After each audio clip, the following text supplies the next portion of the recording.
In a sense, less can become more, and it was right there. And the Packers are going to have a 1st and goal as the tackle is made at about the 5. Now 1st and goal. Back to the ground, McFadden. And he'll be stopped about a yard shy of the goal line after a pickup of about 3.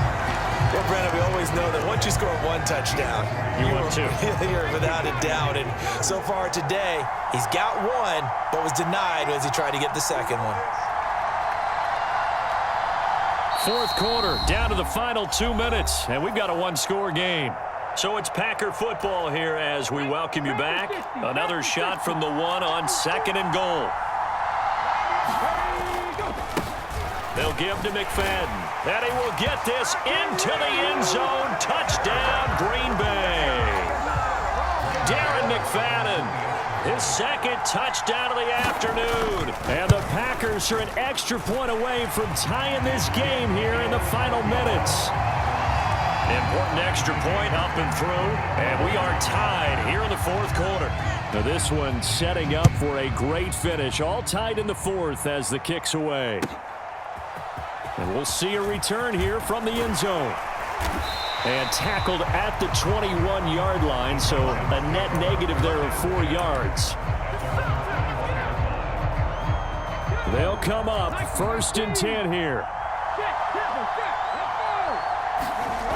Now Michael Vick, buying time to his left. That's caught by Pitts. What a call right there. That is so well executed offensively. A massive play in this game. And now all of a sudden, they are in field goal range. And with a chance to walk out of here winners. Plenty of time. All 3 timeouts still remain. Here's 1st and 10 now.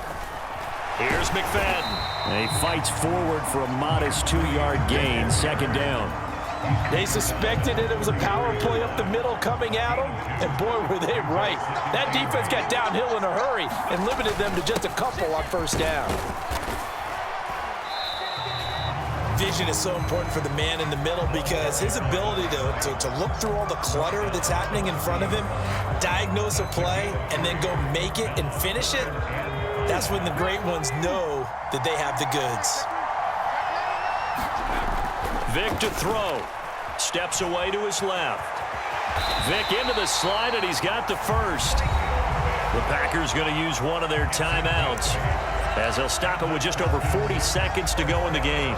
Well, there you go. Save your best scramble of the day for a big-time situation in the 4th quarter, picking up the 1st. You don't want to use it up early, right? Oh, no, he lost the football, and the Packers pick it up. And his guys are going to get the football at the 23-yard line.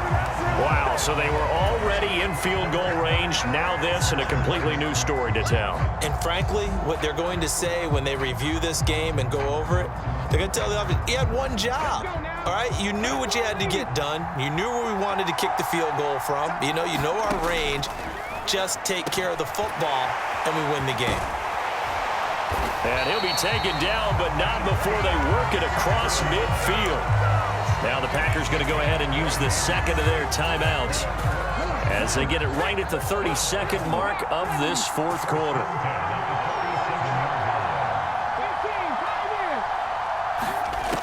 Jackson.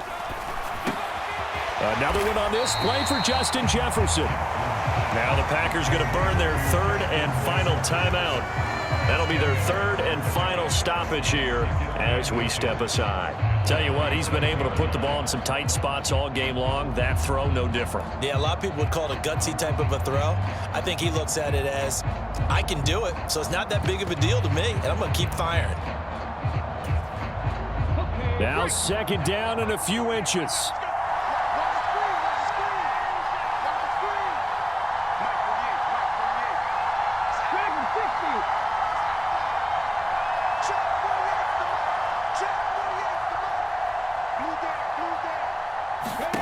Throwing, Jackson. That's going to be caught by Samuel. Very sharp here to start this drive, 3 for 3. Yeah, I like the way he's running this 2-minute drill. Very sharp, very precise in throwing the football.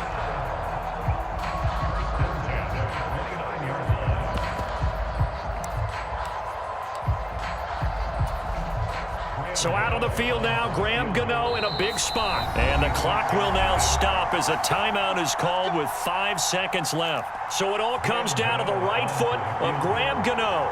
His first attempt of the afternoon, and it's for the win. And Gano is going to miss this one left. Oh, it's no good for Gano. And a costly one there as this game remains tied here in the fourth. Boy, that's a big-time letdown there. You work yourself in position to win the game, but the kick winds up no good. And now you've got to regroup as a team, get the energy back up, and get ready for overtime. And make sure you bump him up, too.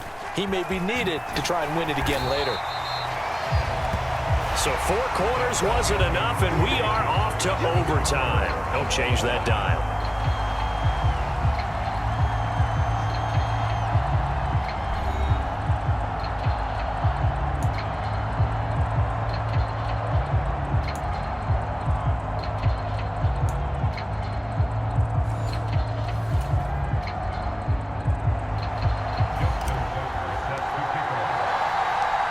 So advantage Packers here. They'll possess the ball first with a chance to win it here in overtime.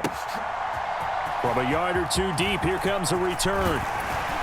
And they'll get him down right around the 25, actually the 26 officially, so a net gain of 1 there.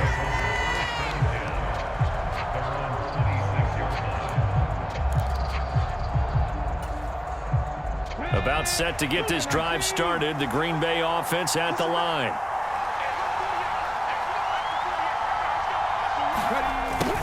A little jet sweep to start the drive. Just a yard on the pickup there, and it'll bring up a 2nd and 9. Short gain there to start overtime. Almost a tester play, wasn't it? Wanted to see if the guys on defense were going to fit the gaps the correct way, because we're in overtime. So it's not just physical tiredness out there, right? Mentally, are you still doing what you're supposed to do?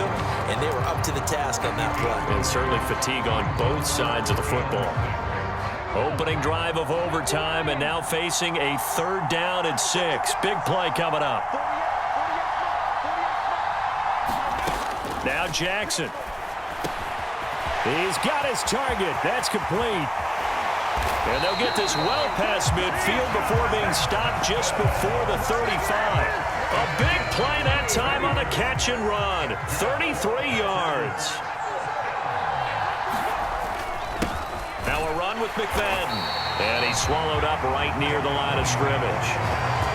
Calling no gain on the play, and it'll be 2nd down.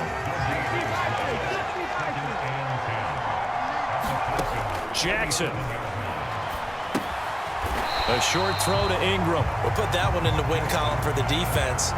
Trying to contain tight ends in the passing game is so difficult nowadays, but they did it in a big way there.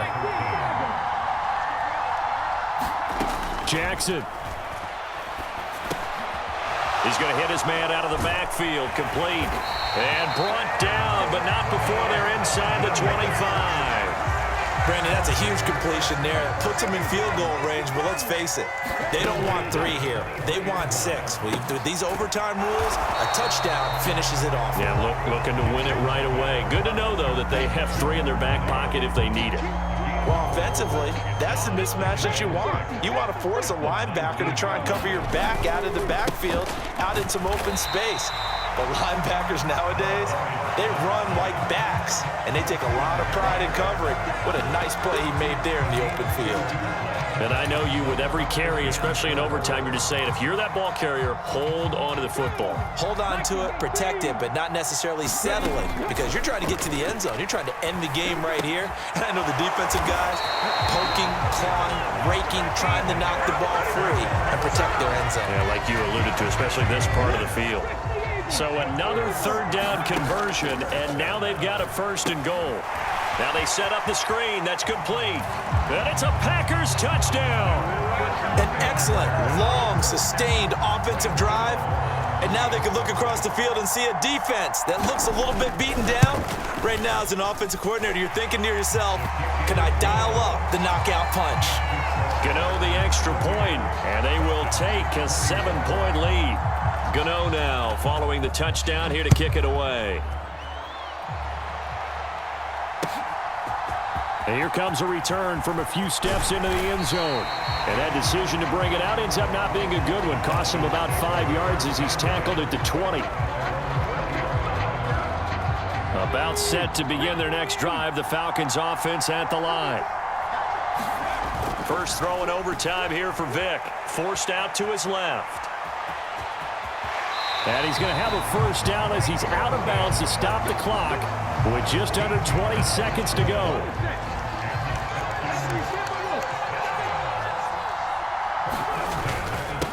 They run. McFadden. And able to get this one across the 45 before he's brought down.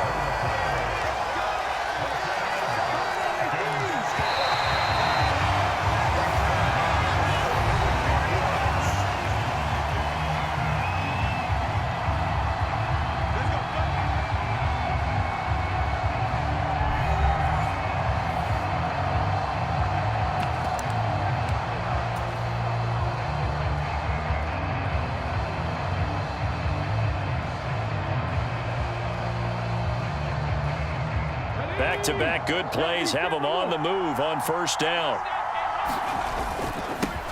Now McFadden, and he sneaks his way forward only for a couple here. Second down.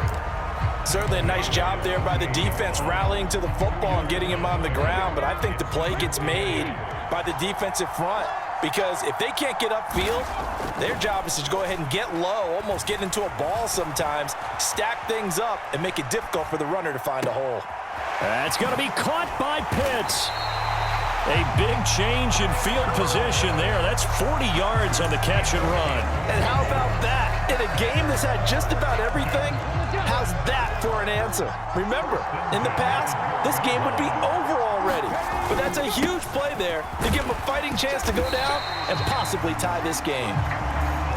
And a pickup of about 4 down inside the 10 to the 8-yard line.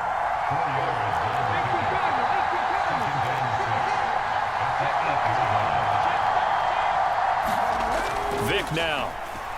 Dancing to his left. And he'll take it into the end zone. Touchdown, Atlanta. He goes 8 yards on the touchdown run. Oh, this is a great decision right here. Out of the pocket to his left, and he knows if he waits too long, the defense is going to be all over it. So he makes a decision to go and wins the race to the pylon. Tucker able to connect on the extra point, and we are all tied at 28. So we're right back where we started, all even as the kick's away. And here comes a return from just beyond the goal line. And ultimately cannot get this out to the 25-yard line as he's dropped at the 23. The Packer offense ready to get their next drive underway. This drive here beginning probably with a pair of motivated groups. Remember, the offense scored a touchdown on their last time out. Looking to repeat that in Charles's defense. They were very frustrated after giving up 6 the last time on the field. And frankly, it's just a battle of wills in a lot of ways because you know they're both motivated. They both game plan for this drive, and they both have specific outcomes in mind. To me, it just comes down to who can execute better and which side can step up and assert its will over the other. 3rd and 8.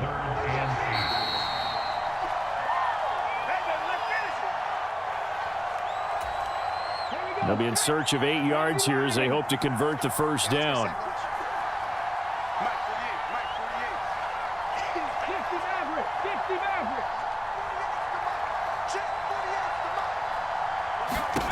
Here's Jackson. Oh, and it's intercepted. Picked up by Jesse Bates. So a critical turnover on the 3rd drive of overtime. And, Charles, the end result is they're going to be set up in field goal range with a chance now to win it. Absolutely, and all you're thinking right now as a field goal kicker is, go ahead and put me in, coach. I want to finish this off, and we can all go home with a victory. They'll run. McFadden. Only about a yard there as he takes it from the 9 to the 8. And that carry probably not so much for yardage, just to get the spot that you want to kick the field goal. And any yardage of game there is really kind of gravy, and this just becomes what my old coach used to say, get into position to be in position. And that's what they want, the right spot for their kicker to line up the field goal. And he's into the end zone for the touchdown and the game winner in OT.